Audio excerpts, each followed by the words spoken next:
Yep.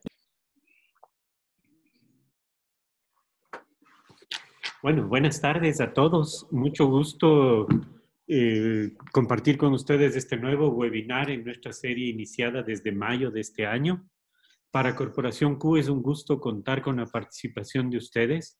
Este webinar, Gestión de la Cultura Organizacional, Herramientas, es la continuación del webinar que hicimos el 28 de mayo sobre gestión de la cultura organizacional en aislamiento. Este webinar tuvo mucha aceptación y mucho interés porque vimos que la nueva forma de vida o la adaptación a estas condiciones en las que nos estamos moviendo las organizaciones y las personas al momento por la presencia de la pandemia de COVID-19 en el mundo, ha hecho que necesitemos adaptarnos a muchas cosas.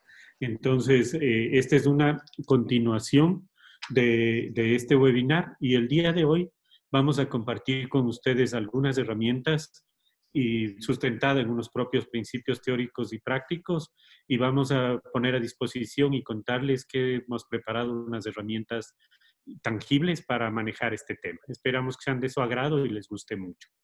Para quienes no han estado en webinars anteriores con nosotros, les presento brevemente. Corporación Q es un grupo que tenemos como misión contribuir efectivamente al crecimiento de las organizaciones y trabajamos tres líneas. Una línea de asesoramiento o consultoría. En esta línea de asesoramiento o consultoría tenemos dos líneas básicas de productos: planeación estratégica y sistemas de gestión basados en procesos, ¿no? Tenemos una segunda línea de entrenamiento en los mismos temas.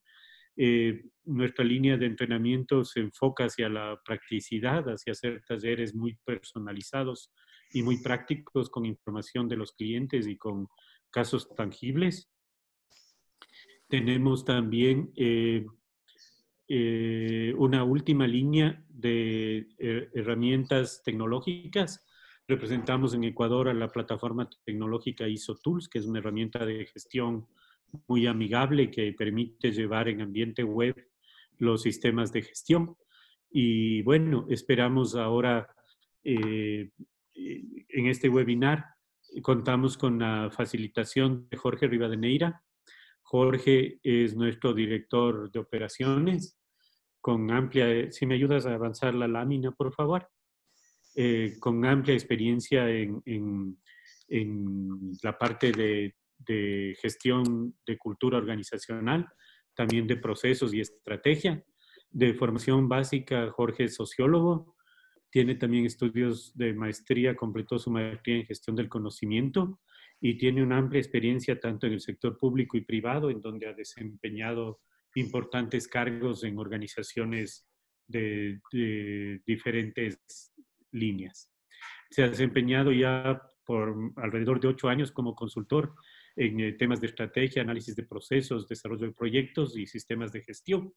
Y desde hace un año aproximadamente también es consultor del Programa de Naciones Unidas para el Desarrollo PNUD en cadenas de valor. Bienvenido, gracias Jorge, y espero que este sea un taller muy beneficioso para ustedes. Por favor, preguntas que yo le transmitiré al final a Jorge, la podemos hacer a través del chat y al final del evento dejaremos unos 5 minutos para preguntas. Como siempre, seremos respetuosos con el tiempo, nos gusta empezar a la hora en punto y terminar también a la hora planificada. Estaremos terminando a las 6 de la tarde, Ecuador, y dejaremos unos 5 minutos, como les decía, para sus preguntas, si las quieren hacer a través del chat. Adelante, Jorge. Muchas gracias, Mauro.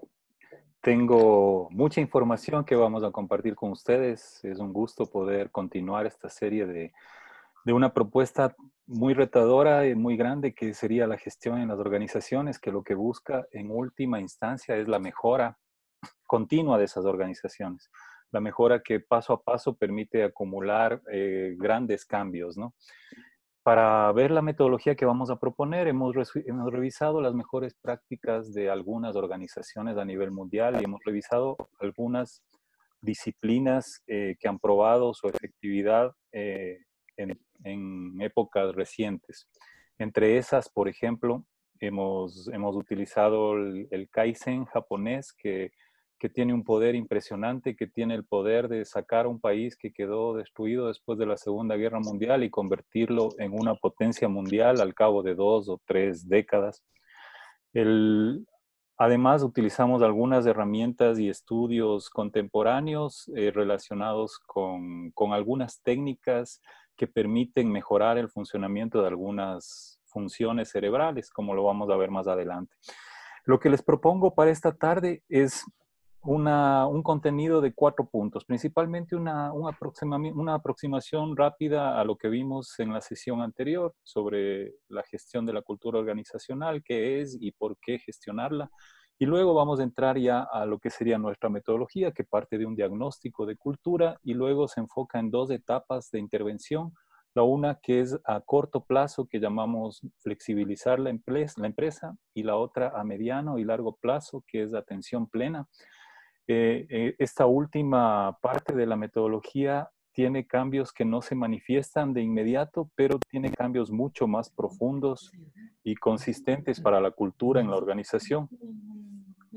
Y vamos a entrar directo al tema. El tema de cultura es un tema un poco difícil porque muchas veces las prácticas culturales no son fáciles de comprender. Por ejemplo, piensen ustedes en una procesión fúnebre en la que los que van cargando el ataúd van bailando un ritmo alegre, o piensen ustedes en una carrera en la que en una pendiente muy pronunciada echan un queso grande a rodar y toda la multitud de gente corre atrás dando tumbos, revolcándose, fracturándose huesos, y en eso consiste la diversión. O piensen en la carrera de toros en Pamplona, o piensen en la tomatina de Buñol en España, donde toneladas de tomates son utilizadas para divertirse en una batalla, o en El Salvador hacen una batalla similar, pero con bolas de fuego.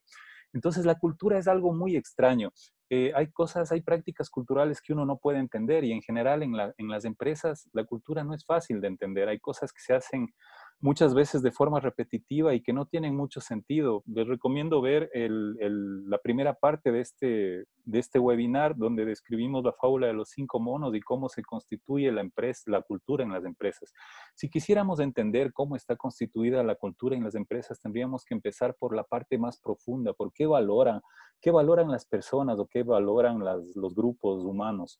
La cultura, primero, como primera aclaración, está presente en cada individuo. Cada individuo tiene su cultura, pero también se manifiesta en grupos de individuos. Se puede manifestar en familias, se puede manifestar en empresas, en grupos, qué sé yo, en una compañía.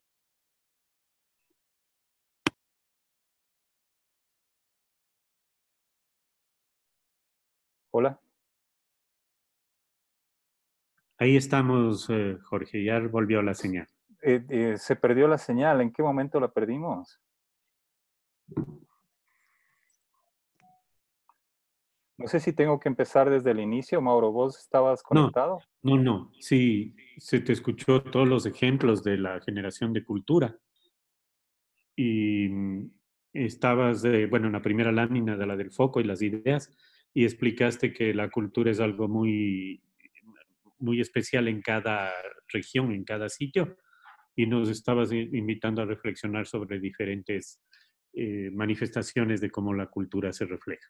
Bueno, les decía que la cultura muchas veces no es comprensible, ¿no? No es explicable en términos racionales. Muchas veces tenemos que utilizar otro tipo de aproximaciones para entender la cultura. Em, y si queremos entender la cultura, tenemos que irnos principalmente a lo más profundo que contiene la cultura, que está formado especialmente por elementos que no los podemos ver, pero que determinan lo que sí podemos ver, que es básicamente el comportamiento, que puede ser el comportamiento individual de las personas, o que puede ser el comportamiento grupal a través de una organización. O les mencionaba otros tipos de instituciones que pueden compartir una cultura para un grupo amplio de personas. Y entre los elementos que conforman la cultura, los principales son los valores y las creencias. Los valores determinan lo que una persona o una organización considera como aceptable, qué es lo que se puede y lo que no se puede hacer, qué es lo permitido, qué es lo que no debería ser permitido o debería ser reprimido. Todo eso está determinado por los valores de una organización. Si yo, por ejemplo, considero que la iniciativa personal es importante en una empresa, mis creencias tendrán que ver con que, por ejemplo, la innovación puede provenir de cualquier parte de la empresa, puede provenir de un mensajero, de un chofer, de un guardia, y no necesariamente del director de investigación y desarrollo. Pero en cambio, si yo no pienso que la iniciativa individual es válida, como empresa o como grupo puedo incluso reprimir hasta cierto punto las iniciativas que provengan de diferentes partes de la organización. Entonces, la forma de creer o los valores en los que cree la organización van definiendo el perfil o la característica esencial de la organización. Y en el tiempo se van además constituyendo en tradiciones, en ritos que se van repitiendo consuetudinariamente hasta hacerse parte de la organización. A un nivel más superficial, la cultura se muestra, por ejemplo, a través de normas, de símbolos, de los colores corporativos, en el caso de una empresa, o de los logos, o de los mensajes que transmite a través del marketing. Y lo único que yo puedo ver realmente de la cultura como tal es ya la última capa, el comportamiento organizacional, cómo la empresa opera, cómo llega a sus clientes, cómo interactúa con sus actores, con sus partes interesadas. Esto es como ver una cebolla de la que solamente puedo ver la última capa y no tengo idea de qué es lo que está pasando atrás de eso. Para yo gestionar la cultura tendría que ver cuáles son las capas interiores de esa cebolla. Tendría que ver todos estos layers, estas capas, hasta llegar a la parte más profunda que serían los valores. Les voy a poner una definición un poco estándar de lo que sería cultura organizacional, que le he tomado de la UNAM, de la Unidad de Apoyo para el Aprendizaje, que nos dice que la cultura en las organizaciones es un conjunto nuclear de suposiciones, entendimientos y reglas implícitas. ¿Qué hacen? Miren, es parecido, ¿no? Suposiciones, entendimientos, reglas implícitas, más o menos valores, creencias, normas. ¿Qué hacen? Gobiernan el comportamiento cotidiano en el lugar de trabajo. Entonces es la misma idea. Lo interesante es que el comportamiento, lo de afuera, lo que podemos ver, está gobernado por lo de adentro, por lo que no podemos ver, por lo que no podemos entender muchas veces. Y un último concepto que nos permitiría entrar en la posibilidad de gestionar la cultura es esta cualidad que puede tener la cultura de dominante versus cultura fragmentada. Dominante cuando la mayor parte de miembros o todos los miembros de la organización comparten básicamente los valores o se pueden alinear fácilmente a los valores de la organización.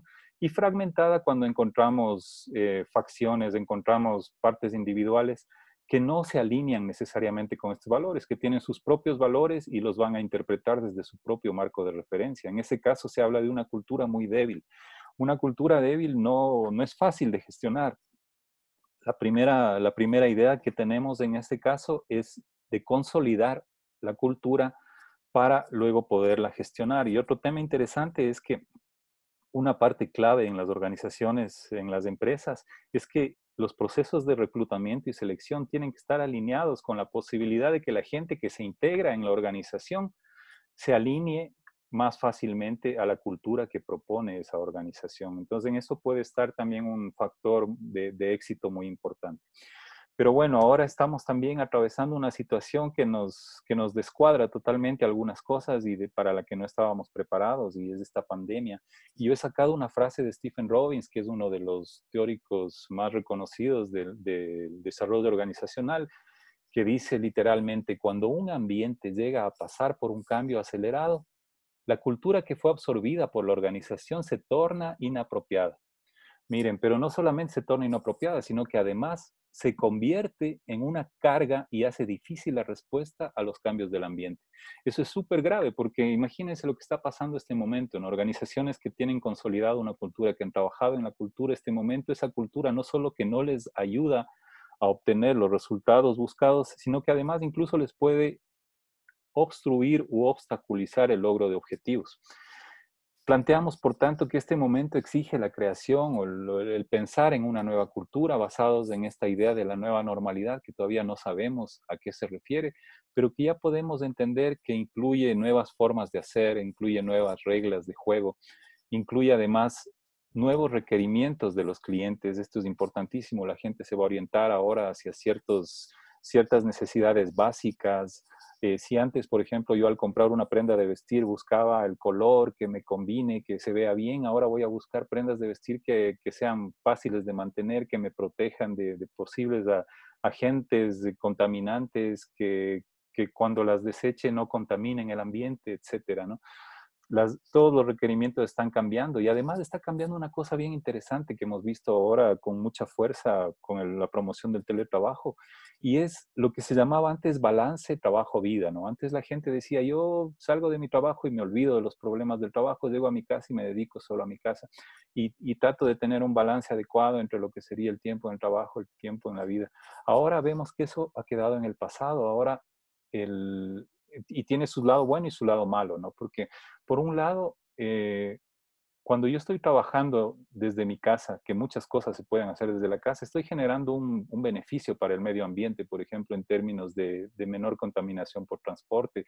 Estoy utilizando el tiempo que estaría desplazándome, estoy utilizándolo en trabajar.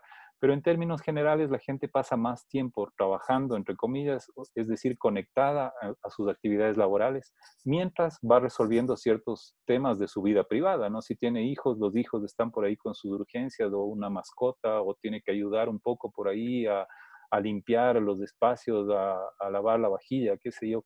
Entonces va combinando esa actividad del día a día con la actividad laboral y esa división que había hasta hace un tiempo de vida, trabajo, ahora la planteamos más bien como integración. Y esta nueva cultura debería basarse en tres pilares básicos que son los que sustentan la cultura. El principal y el primero es el sentido o la razón de ser que debe percibir una persona que hace un trabajo determinado. Este sentido se lo puede obtener a través de dos vías, ¿no? La una puede ser la autorrealización, si yo trabajo en lo que me gusta y mi trabajo me permite crecer como persona y desarrollarme, encuentro ese sentido fácilmente. Pero también lo puedo encontrar indirectamente, como la contribución que hace mi trabajo, por ejemplo, la contribución que hace mi trabajo a la educación o a la salud o al cuidado del medio ambiente o a generar una mejor condición de vida para las personas. Eh, por cualquiera de las dos vías yo puedo aportar sentido a mi trabajo. Pero si no tengo sentido, si la persona no es capaz de percibir ese sentido, es muy poco probable que se comprometa o que sea responsable en las tareas que realiza. El segundo elemento que nos parece importante para sustentar la cultura es la autonomía. Igual el tema de la nueva normalidad nos permite trabajar mucho en la autonomía, en la posibilidad de que la gente defina hasta cierto punto sus propias reglas de trabajo, que pueda decidir qué hacer primero, cuándo hacerlo, cómo hacerlo. Obviamente, para que la persona pueda tener esa capacidad, tiene que demostrar primero un nivel adecuado de responsabilidad, pero una vez que puede tener esa autonomía y puede ser auténtico en no tener que hacer, que representar o no tener que agradar a alguien y poder decidir, poder hasta cierto punto ser su propio jefe, requiere un compromiso y requiere una responsabilidad previa, ¿no? Y el último pilar sobre el que se asienta o se debería asentar esta cultura son las relaciones. Las relaciones son parte básica de la vida de las personas. Se ha demostrado tanto desde el punto de vista positivo como negativo que las relaciones juegan un papel preponderante, ¿no? Por ejemplo, cuando medimos índices como tipo bienestar o felicidad o satisfacción, el tema de las relaciones es crítico, es uno de los que más inciden en ese tipo de índices, ¿no? El tener unas buenas relaciones, un buen grupo de amigos o tener buenas relaciones con los colaboradores o con la familia. Y desde el punto de vista negativo también, cuando vemos, por ejemplo, desórdenes tipo ansiedad, depresión, mucho tienen que ver la falta de relaciones o las relaciones nocivas, ¿no? Entonces, los tres pilares entendemos que tienen que ir de la mano al construir una nueva cultura y en función de este marco teórico que les he presentado ahí con una interrupción lamentable al principio, pero bueno, ya entiendo que estamos volviendo a conectarnos de manera más normal. Les voy a presentar cuál es la metodología. Esta metodología que presentamos tiene dos etapas. Una etapa primera de diagnóstico y una segunda etapa de intervención. Esta diapositiva no sé, debe ser por que estoy compartiendo la pantalla, se movió un poco. Lo que busca el diagnóstico es alinear los tres elementos que acabamos de ver, el sentido, la autonomía y las relaciones, y balancearlos adecuadamente para implementar dos etapas posteriores. La una que llamamos flexibilizar, que es la que les comentaba de resultados inmediatos, y la de atención plena, que busca una sostenibilidad a mediano y largo plazo. Para entrar ya a hablar de la metodología, les cuento primerito una historia rápido. Dicen que en un pueblo de la antigua Grecia había un niño cuyo sueño era ir a la escuela, pero no había escuela en su aldea. Algún día un viajero que pasó por ahí, por la aldea, les comentó a sus padres que en una aldea vecina había una escuela que probablemente le podía recibir a ese niño.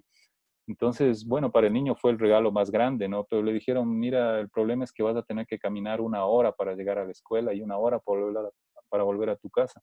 Pero eso para el niño no constituyó ningún obstáculo, más bien le pareció que no había ningún problema. Arreglaron las cosas y el niño fue el primer día a la escuela acompañado de su madre. Para llegar a tiempo tuvieron que salir muy temprano de casa, ¿no? Al cabo de unos minutos de caminar, el niño se quedó absorto mirando cómo en el camino su sombra se reflejaba con el sol del amanecer y le hacía ver como un gigante de 30 metros, ¿no? Y se quedó impresionado mirando su sombra. Y la madre se dio cuenta de lo que pasaba y se detuvo y le miró fijamente a los ojos y le dio uno de esos consejos que al niño le sirvió toda su vida.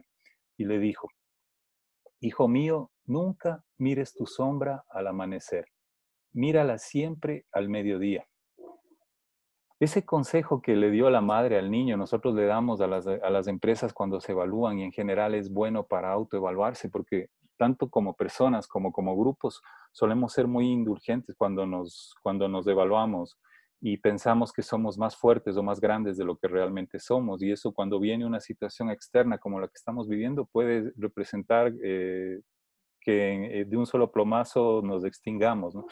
Entonces, la recomendación de la madre en el sentido de verse más pequeño es muy útil porque eso es una motivación para realizar un esfuerzo adicional para desarrollar competencias, las que nos van a tener mejor ubicados en una situación difícil, ¿no? Además, cuando realizamos un diagnóstico es importante verlo desde diferentes perspectivas. Por ejemplo, esta figura, si yo la veo, cambio el ángulo, simplemente de vista cambia totalmente la forma. En una organización sucede lo mismo, pero más, de una forma más compleja. Entonces, lo que tratamos nosotros a través de este diagnóstico es verlo desde diferentes dimensiones. La primera que tenemos es un análisis de arquetipos, donde evaluamos, básicamente, hacemos un análisis de la parte interna de carácter o de personalidad de las personas que van a participar en la intervención. Esto nos ayuda a saber en qué son fuertes las personas, cuáles son sus habilidades. Desde el punto de vista de autoconocimiento es muy útil para entender ciertas conductas que pueden ser entendidas como defectos o como virtudes de las personas. Y desde el punto de vista de la organización es muy útil también para formar sinergias, porque hay tipos que trabajan bien juntos y hay otros tipos que chocan mucho. Entonces, tener este conocimiento ayuda mucho a la conformación de equipos. La segunda área en la que levantamos información es una medición de clima organizacional, que no, bueno, ahora es cada vez un poco, se puede decir, más común. Se basa principalmente en levantamiento de datos a través de encuestas de todo el grupo, toda la organización, que se corroboran con entrevistas a personal clave y también con observación directa. Es importante acá la observación directa porque la medición de clima en las organizaciones no es una medición o no es un análisis de las condiciones reales, sino un análisis o una medición de la percepción de las personas respecto a esas condiciones reales. Entonces, hay 6 dimensiones que se miden acá. Es interesante porque tenemos información de 6 áreas grandes de gestión y además se lo puede también separar por áreas dentro de una organización, porque muchas veces la percepción, por ejemplo, de las mismas cosas o de la misma realidad objetiva puede ser diferente en diferentes áreas. La gente de comercial tiene una percepción, la de comunicación tiene otra, la de operaciones tiene otra y así. Entonces es interesante la información porque tenemos la posibilidad de desagregarla por áreas y también de desagregarla por temáticas, por bloques temáticos. Y la tercera parte del levantamiento de información es lo que llamamos dimensiones culturales, que lo vamos a ver en el siguiente diapositiva. En esta he incluido las dimensiones de clima organizacional, que son 6 también.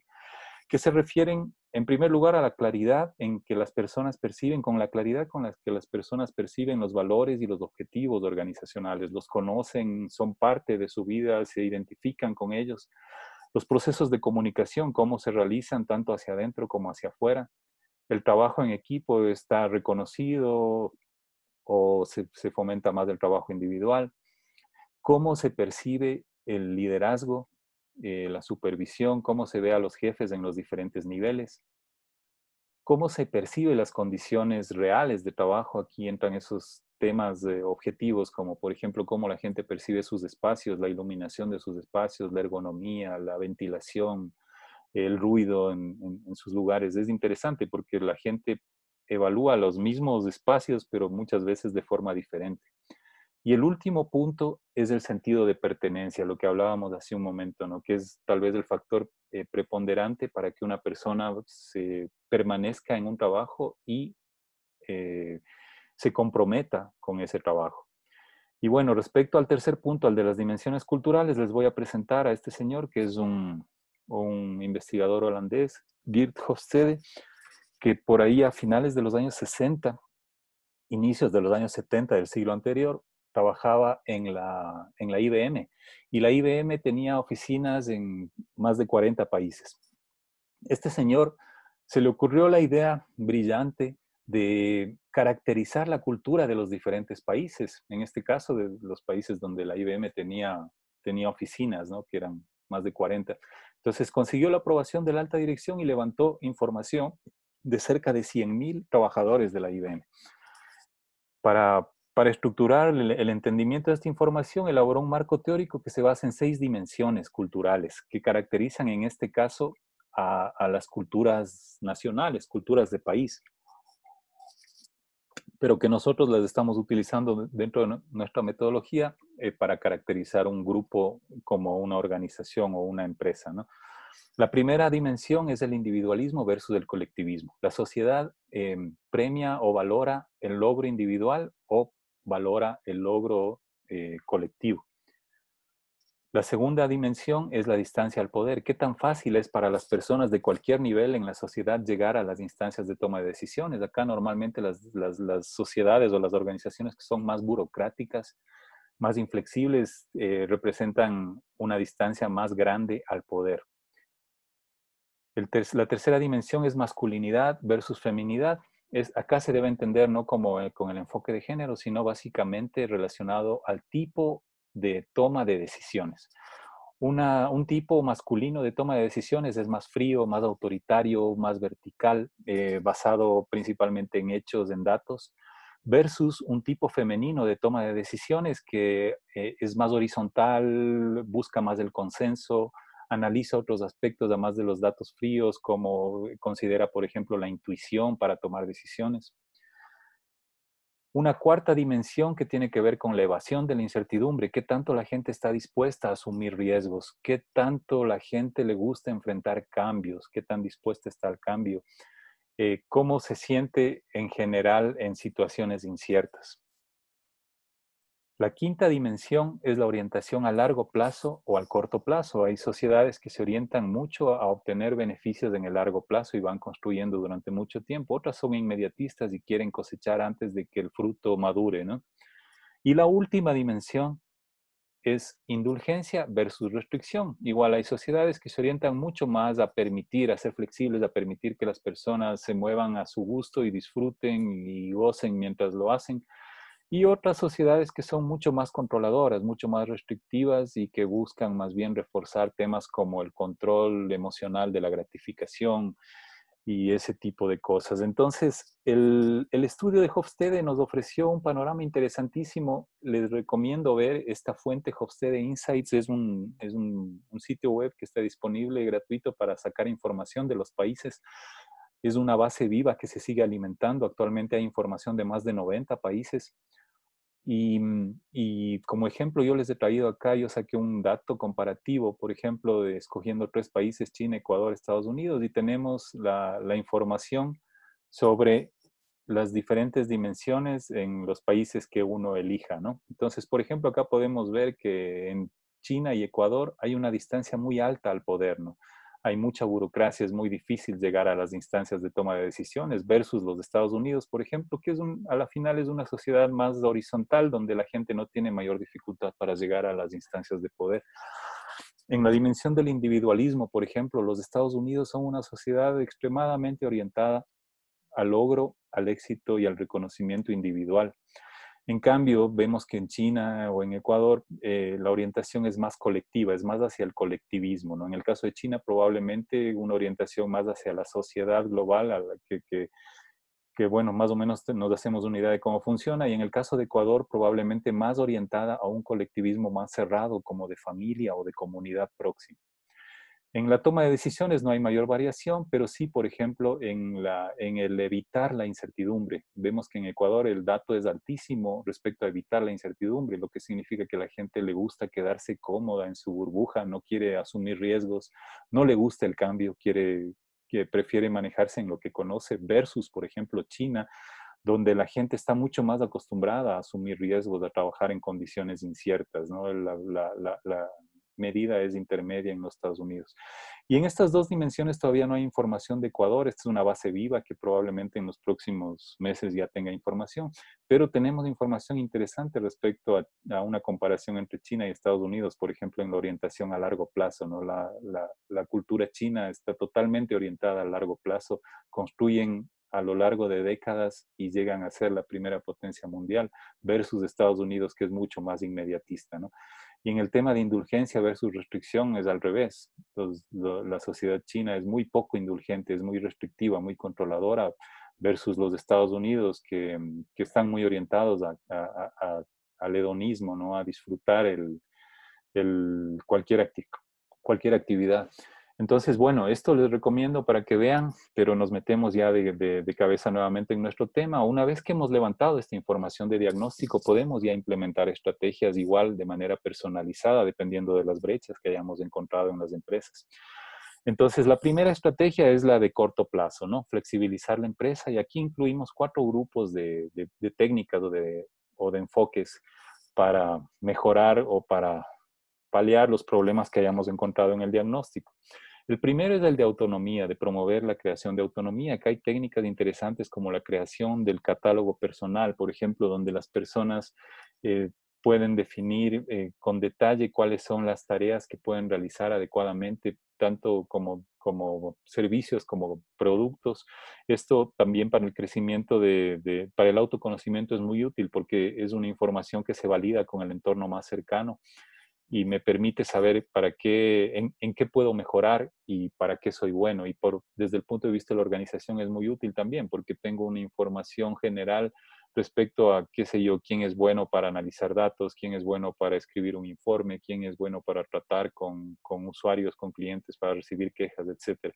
Entonces tengo un catálogo que me sirve tanto como persona como por el lado de la empresa. Y el mapa de navegación es una herramienta muy útil desde el punto de vista personal o individual, porque este es un trabajo que se lo hace en unas hojas grandes de papel o cartulinas donde la persona puede diagramar el objetivo al que se dirige o la directriz a la que se dirige, y puede definir los caminos por los que puede llegar a ese objetivo, puede identificar áreas donde puede encontrar dificultades, obstáculos, y puede evaluar también las opciones que tiene para ir superando esos obstáculos.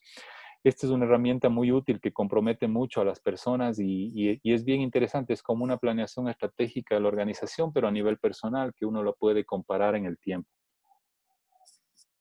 El segundo bloque de intervenciones está más pensado de forma colectiva, como ejercicios en equipo, solución de problemas en equipo.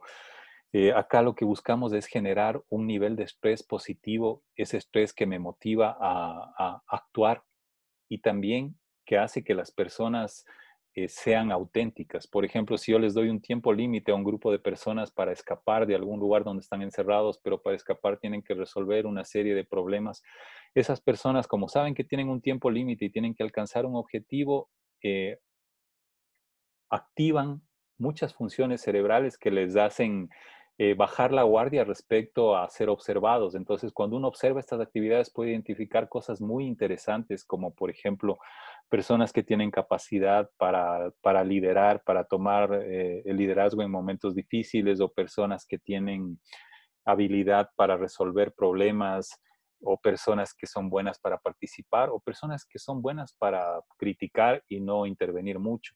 Entonces, este tipo de actividades nos ayudan mucho a conocer la organización y también a conocernos nosotros mismos, ¿no? También es posible en actividades rutinarias como reuniones, por ejemplo, reuniones de planificación o de evaluación, incluir este tipo de actividades, incluir dinámicas que atraigan la atención, que faciliten la concentración y que también atraigan el compromiso de las personas que participan. El otro grupo que tenemos es la gestión del tiempo. Acá suele ser una de las áreas más necesarias dentro de todas las organizaciones, porque la gente puede pasar mucho tiempo trabajando, entre comillas, y sin cumplir las tareas que tiene que cumplir. Entonces, acá lo importante es dedicar el tiempo más valioso a las actividades más importantes. Y la propuesta que hemos visto en muchas organizaciones a nivel mundial es utilizar los primeros 90 minutos de cada día para realizar las actividades que son más importantes y más urgentes. Si yo empiezo a trabajar a las 8:30 hasta las 10 de la mañana, ya he resuelto las actividades más urgentes y más importantes. Ahora, ¿cómo sé cuáles son las actividades más importantes y más urgentes? Acá, usualmente, la mejor forma de clasificar o de priorizar las actividades es esta matriz de Eisenhower, de Dwight Eisenhower, que clasifica las actividades en función de dos criterios, su importancia y su urgencia. Y consideramos que las actividades que son más importantes y más urgentes, las que estarían en este cuadrante de acá, son las que hay que hacer durante los primeros 90 del día. Luego tenemos otras actividades que son importantes, pero que no son urgentes. La mayor parte del tiempo se debería dedicar a estas actividades. Aquí están, por ejemplo, temas de mejora continua, están temas de crecimiento, de desarrollo de competencias, de consolidación de relaciones. Esta es la parte más crítica de la organización, la que hay que dedicarle más tiempo en cantidad. Y luego tenemos una parte que necesariamente hay que hacer, que son actividades que, siendo urgentes, no son importantes. Consultas, llamadas, mails que hay que atender, pero que no podemos dejarlos de lado. Y hay la posibilidad de identificar ciertas actividades que no son ni importantes ni urgentes, y esas hay que definitivamente sacarlas de la agenda, ¿no? Y la última actividad que proponemos dentro de esta estrategia de flexibilizar la empresa es lo que llamamos tiempo fuera, el fortalecimiento de las relaciones, de la confianza de la gente que trabaja en una organización o en un propósito, en un fin común. No necesariamente tienen que ser actividades que tengan que ver con la parte laboral, más bien es recomendable que sean actividades que no tengan que ver directamente con la parte laboral y que lo que busquen es principalmente reforzar esas relaciones y esa capacidad de confiar mutuamente que tienen las personas que están realizando trabajos. Y ahora les voy a presentar una historia que es impresionante. No sé si alguien la conocía, pero si no la conocían, yo supongo que se van a impresionar como yo me impresioné cuando lo conocí. Es un experimento de Alan Richardson, un investigador australiano, un psicólogo que tuvo la idea de desarrollar un experimento con 3 grupos. Voy a resumir rápidamente el experimento. Los 3 grupos compartieron 2 actividades, una de inicio y una de fin del experimento. ¿En qué consistían estas actividades? Tenían que ir a una cancha de básquet, coger una pelota de básquet y lanzar al aro durante 20 minutos. Tanto el primer día como el último día, que después de 20 días. Entonces, la actividad era esa, ir a la cancha de básquet y lanzar la pelota durante 20 minutos. Ahora, entre cada grupo había diferencias. Del primer grupo, a más de la primera y la última sesión, iba todos los días a la cancha durante 20 minutos a lanzar la pelota al aro. Entonces entrenaban a más del primero y el último día, 20 días durante 20 minutos, lanzamientos de tiros libres de básquet al aro. El segundo grupo lo único que hacía era la primera sesión y la segunda sesión. En los 20 días intermedios no hacía nada absolutamente. Y el tercer grupo, a más de la primera y la última sesión, lo que hacía era 20 minutos diarios de lanzamientos, pero sin ir a la cancha de básquet y sin topar en absoluto una pelota de básquet. Lo que hacían era las personas de este tercer grupo sentarse cómodamente en su casa, en un lugar tranquilo, sin ruido, cerrar los ojos e imaginar, pensar, simplemente imaginar con el mayor detalle posible un tablero de básquet con su aro, con su red, una pelota, sentir mentalmente el peso de la pelota y realizar el lanzamiento mentalmente. Bueno, Entrenaron todos los días durante 20 minutos, solo mentalmente desde sus casas y no fueron en absoluto a la cancha, igual que los del segundo grupo. ¿Cuáles fueron los resultados después de 20 días?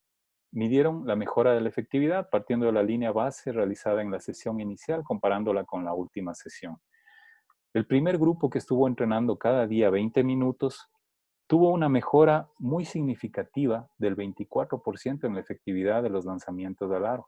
Es bien importante esta mejora considerando que son solamente 20 días, ¿no? La capacidad que tiene la gente de mejorar en 20 días en un 24% su efectividad es muy importante, es muy significativo. El segundo grupo que solo lanzó el primer día y el último día tuvo una mejora exactamente del 0%. No mejoró en absoluto. Tuvieron el mismo rendimiento en la primera sesión y en la última sesión. Y acá viene lo interesante, el tercer grupo, ¿no? Los que no fueron a la cancha de básquet, pero que estuvieron imaginando que lanzaban la pelota, mejoraron en un 23% la efectividad de sus lanzamientos. Esto es algo revolucionario, es algo que no se puede explicar fácilmente a través de una explicación racional, porque simplemente con una tarea de visualización tengo la capacidad de mejorar una habilidad física. Entonces esto es algo que rompió esquemas y que todavía rompe esquemas y que nos da pie a nosotros para plantear la tercera parte de nuestra metodología, que la llamamos atención plena o mindfulness. El mindfulness es una propuesta metodológica que viene, en nuestro caso, está tomada de un referente oriental que es la meditación Zen.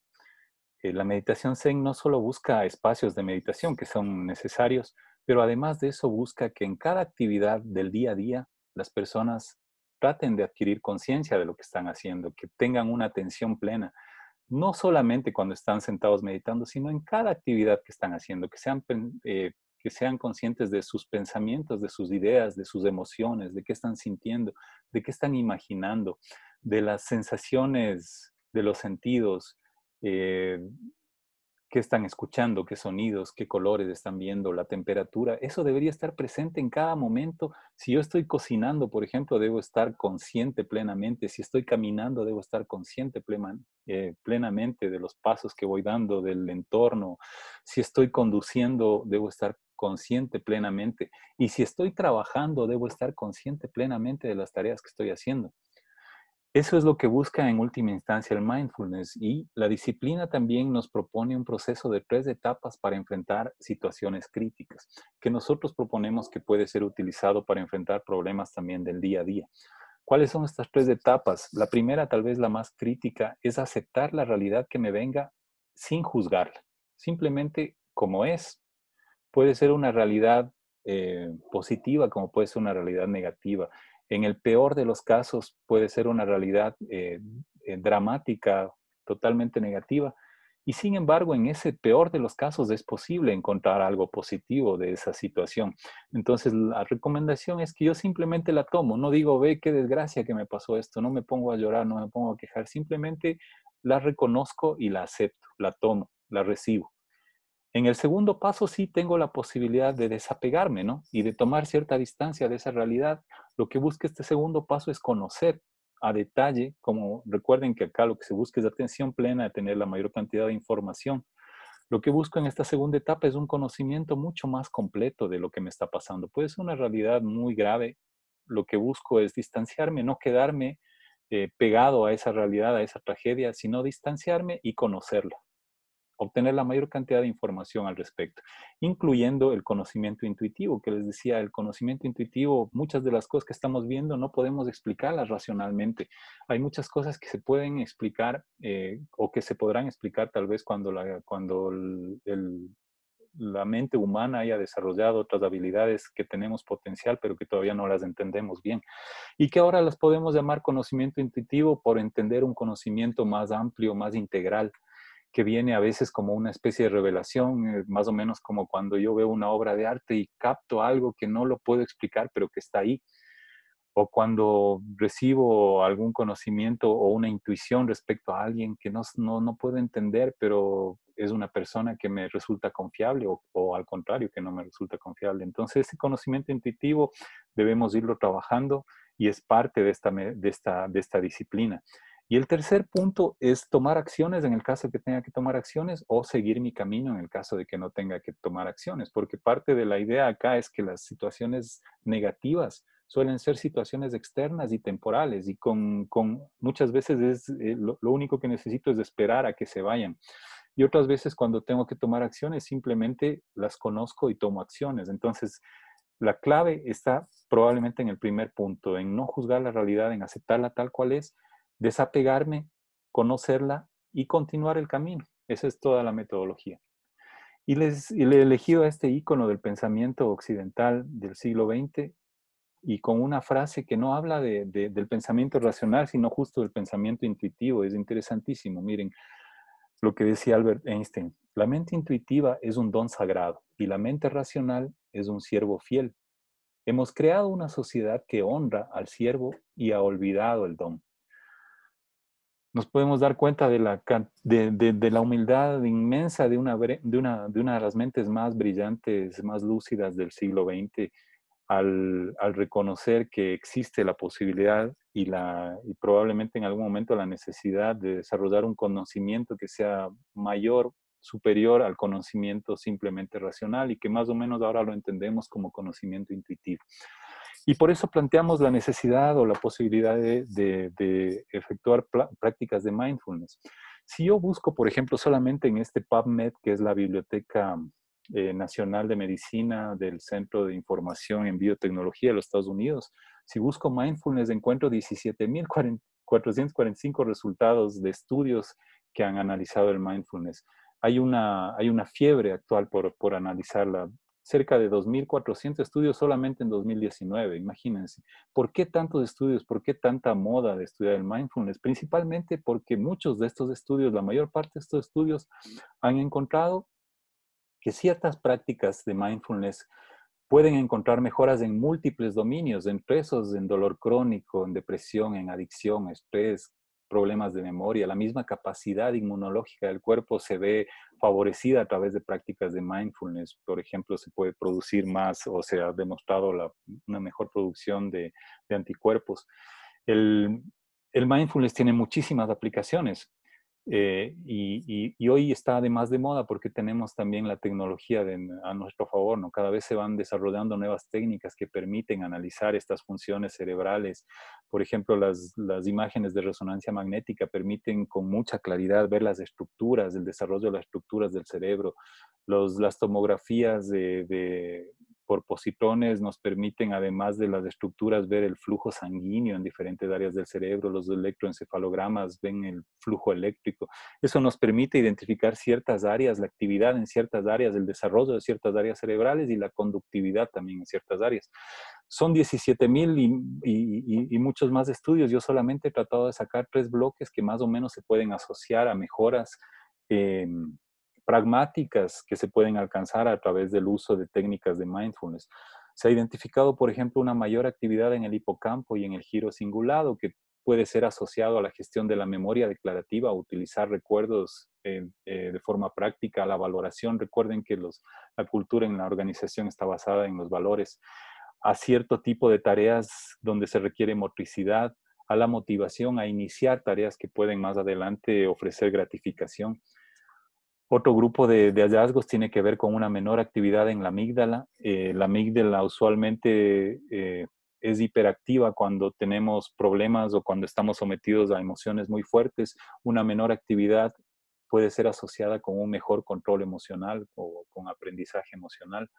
Y tal vez la principal, un mayor desarrollo tanto de la estructura cerebral como de la conectividad con la corteza prefrontal, que es donde se realizan las funciones superiores cognitivas, ¿no? La toma de decisiones, la resolución de problemas. El tema mismo del relacionamiento social está condicionado por las funciones de la corteza prefrontal.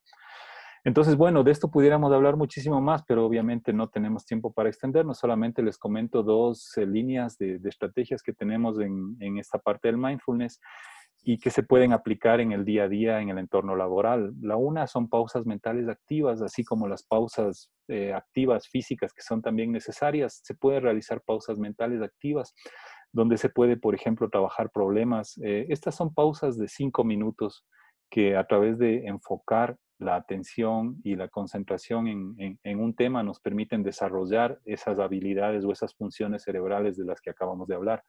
Algunas de esas, por ejemplo, cuando tengo un problema, mirarme como si fuera una tercera persona, encontrar la posible solución desde afuera de mi propio problema, o la de refulgencia, donde puedo en medio de una oscuridad total ver rayos de luz o los silver linings, o prácticas de meditación con ciertos elementos, como en algunos casos, por ejemplo, elementos comestibles como las pasas, donde puedo hacer una meditación guiada, donde analizo las texturas, las sensaciones, me concentro, me ayuda a concentrar mi atención. Y el último punto, la necesidad de que esto sea disciplinado. Por eso le ponemos en un segundo bloque de estrategias pensadas en el mediano y largo plazo, porque el mindfulness no me va a dar resultados a las 2 semanas, ni me va a dar resultados al mes. Pero si es constante la práctica, hay experimentos que han presentado resultados interesantes, por ejemplo, a los 2 o 3 meses, cuando es una práctica constante y muy metódica. Pero lo que nosotros planteamos es que por lo menos habría que esperar 3 o 4 meses para ver resultados, pero hay resultados muy tangibles, como por ejemplo mejorar el sueño, mejorar la capacidad de concentración, controlar ciertas emociones como los arranques de ira o cosas así, mejorar la digestión. Hay ciertas cosas que se pueden ver relativamente rápido, pero no inmediato. Y la condición básica es que sea consuetudinaria, ¿no? Que sea una práctica diaria. Cuando le preguntaron a Michael Phelps, la persona que más medallas olímpicas ha ganado de la historia, cuál era no sé, su superpoder o el secreto de su éxito, lo que él contestó, lo único que contestó humildemente, como suelen ser estas personas grandes, es que lo que le diferenciaba de otras personas era que entrenaba todos los días, que para él no había un día libre, no había un fin de semana, no había un feriado, no había un descanso, que para él era religioso entrenar todos los días. Esa era la única cosa que le diferenciaba. Acá lo que pedimos es algo parecido. Y para despedirme les voy a dejar con una frase de Maya Angelou, que es una autora norteamericana, que es una frase que yo hubiera querido decir, porque creo que engloba un poco el espíritu de lo que les he venido tratando de decir en esta exposición. Y les voy a leer: hazlo lo mejor que puedas hasta que sepas más. Cuando sepas más, hazlo mejor. Entonces, bueno, con eso les dejo. Si es que tienen, tal vez, no sé si tenemos tiempo, si tienen alguna pregunta, igual vamos a estar en contacto. Tienen el contacto de la organización. Por mi parte, esa sería la presentación de esta tarde y quedamos ahí dispuestos a continuar con el contacto. Muchas gracias. Gracias, Jorge, también por compartir estas interesantes reflexiones y interesantes ideas de cómo podemos mejorar nuestro comportamiento primero individual y luego colectivo dentro de las organizaciones. Creo que ha sido muy valioso para todos. También buena noticia comunicarles que todos estos conceptos están empaquetados en esta metodología que consta de las 3 fases que comentaba Jorge y que podemos desarrollar en diferentes organizaciones, ¿no? Estamos siempre abiertos a compartir conocimiento y servicios con ustedes. Gracias por haber estado otra vez con nosotros. Y bueno, recordarles que el video lo subiremos a nuestro canal de YouTube, Corporación Q. Si es que quieren volverlo a ver o compartirlo con terceros, les invitamos a suscribirse para recibir novedades ahí además de los webinars. También subimos tips y subimos algunos videos sobre otros temas de interés. Y también invitarles a seguirnos en las redes sociales. Estamos en todas las redes como Corporación Q, unidos, sin tilde. Y estamos en Instagram, Facebook, LinkedIn y Twitter. Les invitamos a que se suscriban a alguna o a la que usen más para que reciban información sobre nuestros eventos. Normalmente cada vez hacemos menos por mail, de acceder por tiempo. Veo una pregunta de Lorena que dice: excelente charla, muchas gracias. Me quedo con preguntas y con ganas de profundizar. Estaremos en contacto. A las Sí, órdenes, encantados, Lore. Gracias. Lorena. Esta es su casa y estamos para compartir después de este evento también en cualquier otra circunstancia. Igual para todos, esta es su casa. Será hasta la próxima, entonces, manténganse al tanto de nuestros eventos y muchísimas gracias por habernos acompañado hoy. Gracias. Gracias. Saludos. Bye, saludos. Gracias. Gracias, Maurito. Saludos, un abrazo. Chao, un Igual. abrazo. Un Chao, abrazo. Jorgito.